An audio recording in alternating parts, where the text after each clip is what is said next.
बार भगवती उमा ने, पार्वती जी ने भगवान भोलेनाथ से बताया, शंकर जी से पूछा कि भोलेनाथ, पोथी पुराण की, शास्त्रों की बातें तो बहुत सुन चुकी, अब जरा अपने निजी जीवन के अनुभव की बात कोई बताइए।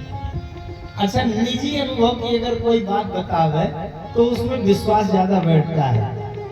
पुस्तकों की लिखी बातें तो तमाम लिखी हैं, लेकिन अगर कोई कहता ना नहीं ये दवा मैंने खाकर आजमाया है, ये मेरे निजी जीवन के अनुभव की बात है, 3 खुराक खाओ खांसी दूर हो जाए, विश्वास ज्यादा।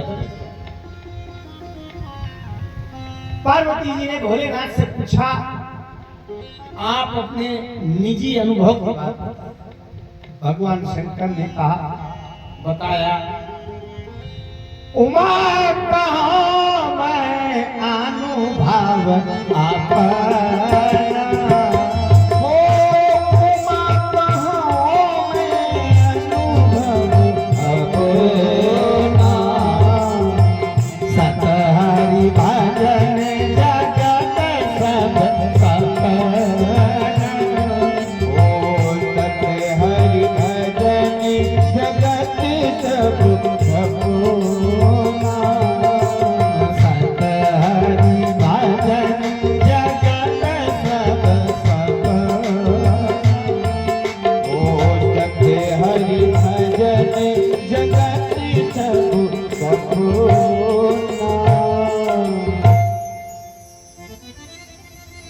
आप जरा इस पंक्ति पर थोड़ा सा एकाग्रता से शब्दों पर ध्यान दीजिए।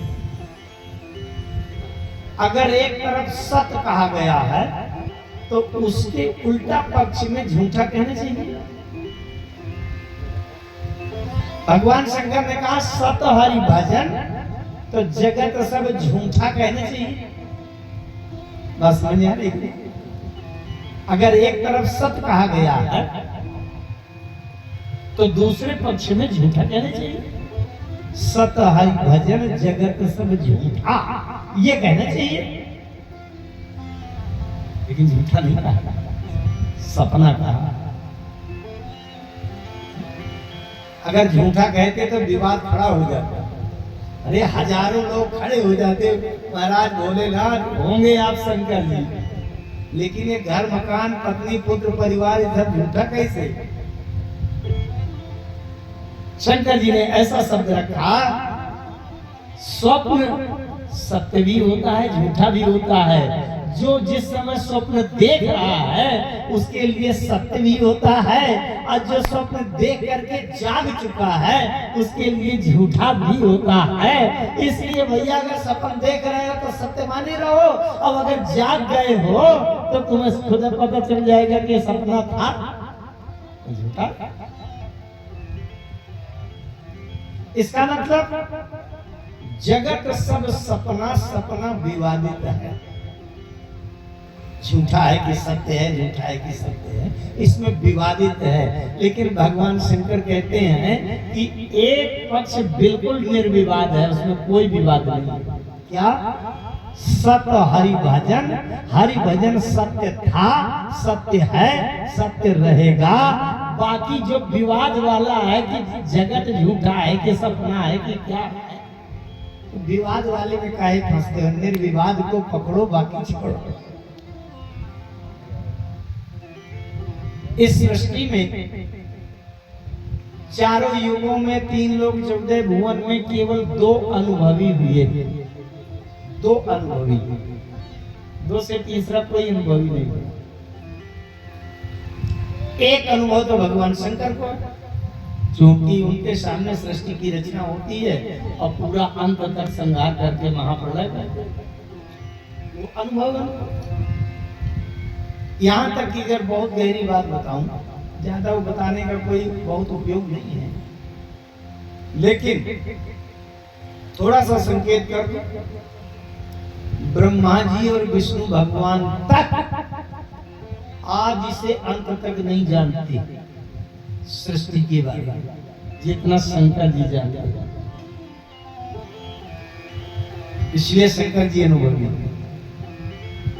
और एक दूसरे अनुभवी हुए हैं काक भुसुंडी जी, क्योंकि उनको भगवान शंकर ने आशीर्वाद दिया था,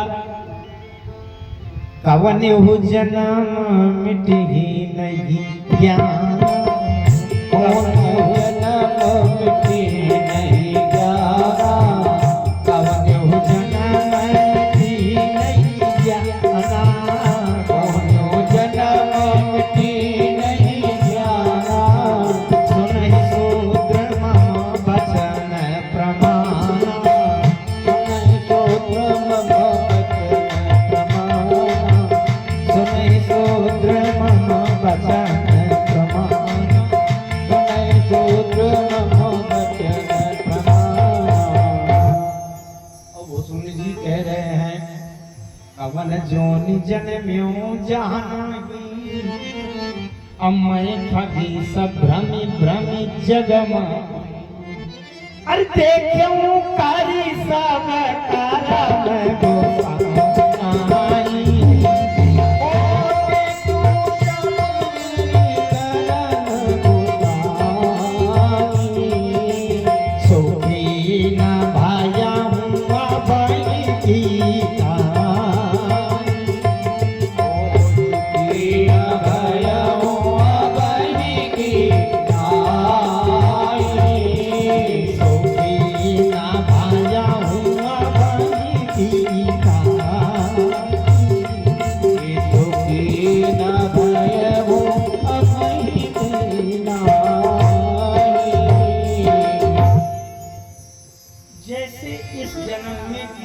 चोट लग गई, ये 10,000 रुपया चोरी चले गए, तो पूर्व जन्म में किसी न किसी किए गए पाप कर्म का फल होगा। अगर हमको पूर्व जन्म के किसी अपराधिक कर्म का ध्यान होता, स्मरण होता, तो हमको भी अनुभव हो जाता कि मैंने एक बार कुत्ता को डंडा मारा था, सिर फोड़ दिया था पत्थर मार के, तो मुझे चोट लग गई, मेरा भी हाथ कट गया, अनुभव हो जाता। लेकिन पिछले जन्म के कर्म हमको भूल जाते हैं, तो अनुभव कैसे होगा कि क्या करने से क्या मिला है। लेकिन भुसुंडी जी को याद था, यही अनुभव है, क्या करने से क्या होता है, यही तो अनुभव है। तो गरुड़ जी ने भुसुंडी जी से पूछा, आप अपना अनुभव बता दीजिए।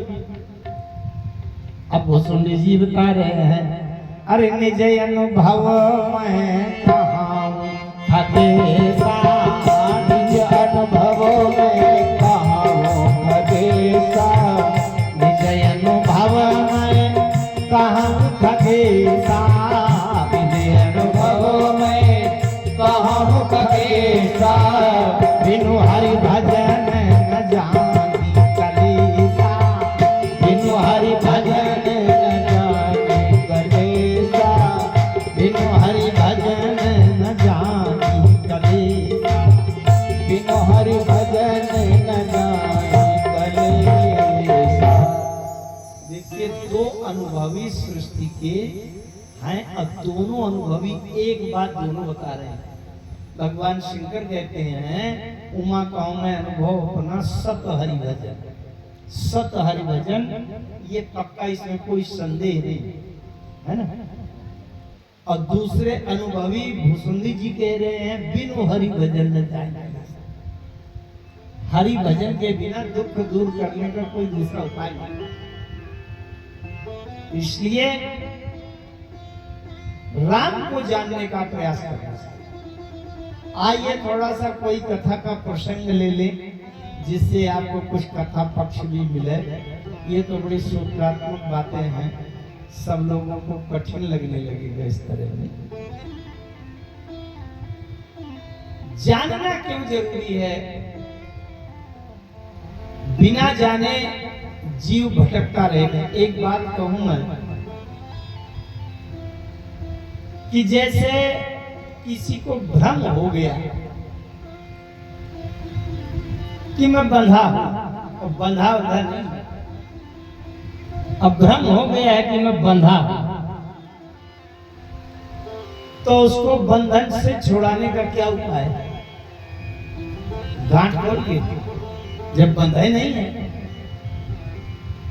उसको ये जानकारी हो जाए, ज्ञान हो जाए कि बंधा हुआ नहीं हूं, छोड़िए। जड़ चेतन ही ग्रंथि परी गई, हो जड़ चेतन ही ग्रंथि पर गई, जदपि मृथा छूटत कथि नहीं, हो जदपि मृथा छूटत कथि नहीं, जदपि मृथा छूटत कथि नहीं, हो जदपि मृथा छूटत कथि नहीं। आइए एक प्रसंग लेता हूँ थोड़ा सा, उसमें आप सब लोगों की रुचि बढ़ेगी। रामचरितमानस में लंका कांड में लक्ष्मण जी को 2 बार शक्ति लगी है, ऐसा वर्णन आता है। ध्यान से सुनिएगा। लक्ष्मण जी को 2 बार शक्ति लगी है।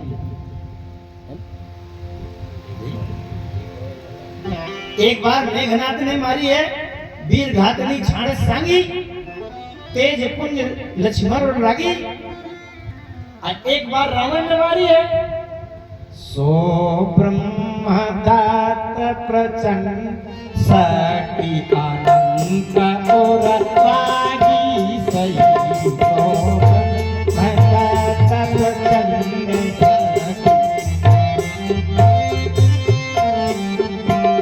वीर विकल उठाव दस मुख अतुल बल महिमा रही, अतुल बल महिमा रही, अतुल बल महिमा रही। 2 बार लक्ष्मण जी को शक्ति लगी, एक बार मेघनाथ ने शक्ति मारी और एक बार रावण ने शक्ति। जब मेघनाथ ने शक्ति मारी और हनुमान जी लंका की भूमि से उठाकर, माने रण क्षेत्र से उठाकर लक्ष्मण जी को राम जी के पास ले आए, तो सब रोना पीटना शुरू हो गया, राम जी बेहाल हो गए। तब जामवंत जी ने कहा, जामवंत कहा वैद सुख है ना, लंका राहे को पठई लेना, अधारी लघु रूप गयो हनुमंता, आन्यो भवन समेत तुरंता। अब फिर उसमें आप सब लोगों को पता है कि सुखेन वैद्य ने बताया कि एक द्रोण पर्वत पर बूटी मिलती है, अब वो बूटी आवे वही केवल एकमात्र औषधि है, वही लक्ष्मण के प्राण बचाएगी। अब बूटी इतने समय से आ जाए कि सूर्योदय न होने पावे, क्योंकि सूर्य उदय अगर हो जाएगा तो सूर्य की किरणें उस बूटी में पड़ेंगी तो उस बूटी का रंग और रस सूख जाता है, तो बेकार हो जाती है, फिर काम नहीं करती। हनुमान जी गए बूटी लेने, भैया बीच में काले नहीं मिला, फिर वो बूटी नहीं पहचा, वहां फंसे कथा में। अब फिर आगे गए तो बूटी नहीं पहचान पाए, पूरा पहाड़ उठा ले आए, पहाड़ उठा के ला रहे थे, अयोध्या से निकले, भरत जी ने बाण मार दिया, वहां से किसी तरह से लेकर के आए। कोई बात नहीं, लक्ष्मण जी को होश आया, लेकिन बहुत कठिन ये उपाय करने के बाद लक्ष्मण जी को होश आया। अब दूसरी बार जब रावण से युद्ध हो रहा था लक्ष्मण जी का, रावण कहता है, खोजत रहो तो ही सुख घाती, आज निपात जुड़ाओ छाती, रे खलका मार से कपी भालू। लक्ष्मण जी ने ललकारा, मोही बिल्लू को तोड़ मैं पालू। और लक्ष्मण जी से युद्ध करते करते रावण ने ब्रह्म शक्ति मार दी, लक्ष्मण जी गिर गए मूर्छित। फिर से दोबारा हनुमान जी उठा करके ले गए। रावण और तमाम लोग उठाने का प्रयास करते रहे लक्ष्मण जी के शरीर को, उठा नहीं पाए, और हनुमान जी तुरंत उठा कर ले गए। और जब सेना में पहुंचे, बंदरों ने देखा कि लक्ष्मण जी फिर से मूर्छित हो गए। बंदरों की सेना में बड़ा निराशा हो गई, रे भैया इनकी मूर्छा बड़ी खतरे की होती, न जाने कितना रोना पीटना पड़े। फिर से सुफेन वैद्य को बुलाओ, फिर से पहाड़ लादने जाओ, तो बढ़िया बात है। उस समय ना तो किसी वैद्य को बुलाया गया और न कहीं से कोई बूटी मंगाई गई, न पहाड़ उठाने गए, कुछ नहीं। लक्ष्मण जब मूर्छित थे उस समय राम जी पहुंचे, लक्ष्मण के कान में एक वाक्य, तुम कृतांत भक्षक सुरता प्राता। अरे लक्ष्मण तुम कृतांत भक्षक, कृतांत जानते हो? कृतांत का मतलब कृतांत शब्द का अर्थ होता है काल। कृत अंत, जो पूरी सृष्टि का अंत कर दे उसको कहते हैं कृतांत, माने काल। और लक्ष्मण तुम जानते हो कौन हो? तुम कृतांत भक्षक, काल को भी खा लेने वाले हो, तुम इस तरह मूर्छित हो।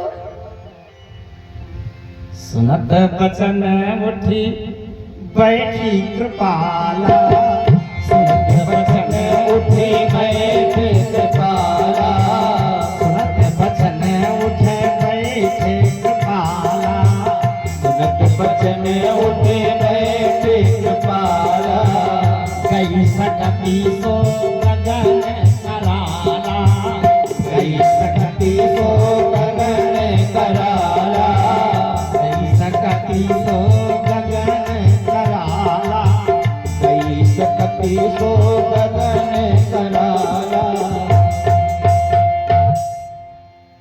अब बोलो आप, एक बार तो इतनी लंबी प्रक्रिया हुई मूर्छित लक्ष्मण को जगाने के लिए कि आधा संसार उसमें रोना पीटना शुरू हो गया। और एक बार कुछ नहीं किया, राम जी ने कान में कहा तुम कृतांत भक्षक। ये सुनकर के लक्ष्मण जी बैठ गए और सती चली गई आकाश। क्या है? बहुत ध्यान से समझना। जैसे एक व्यक्ति को ये भ्रम हो गया है कि मुझे रोग है, ध्यान से समझना। रोग है वह नहीं, लेकिन उसके मन मस्तिष्क में, दिमाग में ये भर गया है कि मुझे रोग है। उसके रोग ठीक करने के दो उपाय हैं। एक तो जिसको भ्रम हुआ है वो अगर बुद्धिमान है, समझदार है, पढ़ा लिखा है, तो डॉक्टर सारे टेस्ट कराएगा, ब्लड टेस्ट, ये टेस्ट, वो टेस्ट सारी, और सबकी रिपोर्ट नॉर्मल आ जाएगी तो उसको दिखा देगा, ये देखो तुम्हारा हार्ट भी सही है, ब्लड भी सही है, ये भी सही है, वो भी सही है, इसलिए तुमको कोई रोग नहीं। एक तो ये उपाय, लेकिन ये उपाय उसी को ठीक कर पाएगा जिसको ये जानकारी है, समझदारी। अब अगर उसको ज्ञान नहीं है तो उसको ऐसा लगेगा कि रोग तो मेरे शरीर में है और ये कागज में लिख के बता रहे हैं कि तुम्हें रोग नहीं है, तो बताओ इससे कैसे ठीक? तो जो जानकार नहीं है उसके लिए फिर डॉक्टर दूसरा उपाय करता है। क्या कहता है? हाँ हाँ रोग तो है, ऐसा है, 7 दिन की दवा दे रहे हैं और बढ़िया मल्टीविटामिन, ताकत के टॉनिक वानिक दे दिया, 7 दिन के बाद एक बार और दिखा जाना। और 7 दिन उसने खाया पिया और 7 दिन के बाद आया, बोले हाँ हाँ अब काफी हालत ठीक हो गई है, और 3 दिन की दवा दे रहे हैं, 3 दिन और खा पी लेना, अब इसके बाद आने की जरूरत नहीं। तो 3 दिन और टॉनिक पी लिया, अब फिर उसके दिमाग से निकल गया कि अब मेरे में रोग है। उसको ये लगा कि अब मेरा रोग ठीक हो गया है, दवा। इसी प्रकार से जीव अपने क्षमता सामर्थ्य को भूल गया है, तो इसको अपनी याद दिलाने के लिए उसको अपना आत्मज्ञान जगाने के लिए दो उपाय हैं। एक बार तो राम जी ने तुरंत कान में कहा, अरे क्या नाटक किए हो तुम, कृतांत भक्षक सुरत्राता, तुम तो काल को भी खा लेने वाले हो, ये छोटे मोटे राक्षसों के बाल से कहां से हो? ये आत्मज्ञान जाग गया। क्या है ये? ज्ञानी के लिए ज्ञान की पद्धति है। जब जीव अपनी क्षमता को भूल जाए तो उसे तत्व ज्ञान के द्वारा उसके आत्मज्ञान को जगाया जाता है।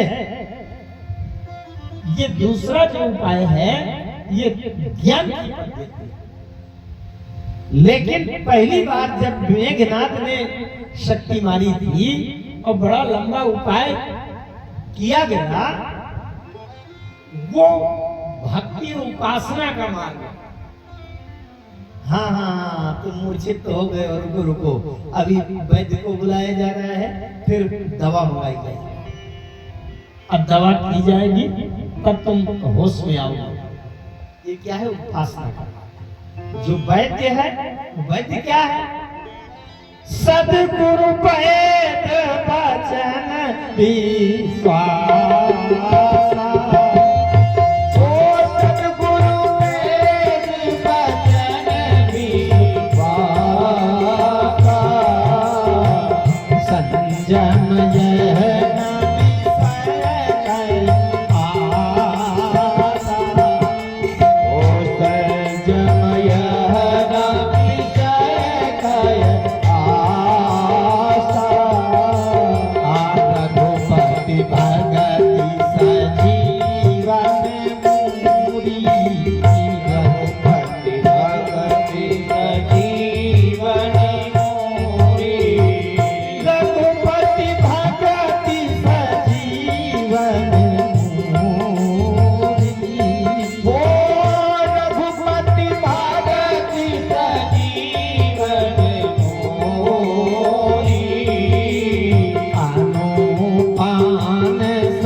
हम लोग जो पूजा पाठ व्रत तीर्थ ये सब करते हैं ना, ये औषधि करने की तरह है, दवा इलाज करने की तरह है, औषधियों का सेवन।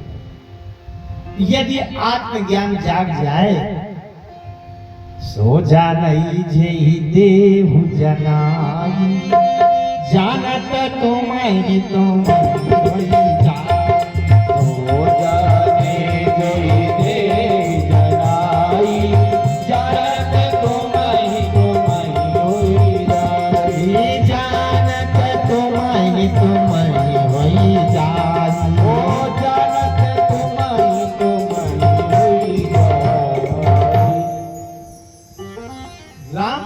जान लेने के बाद जीव फिर जीव नहीं रहता।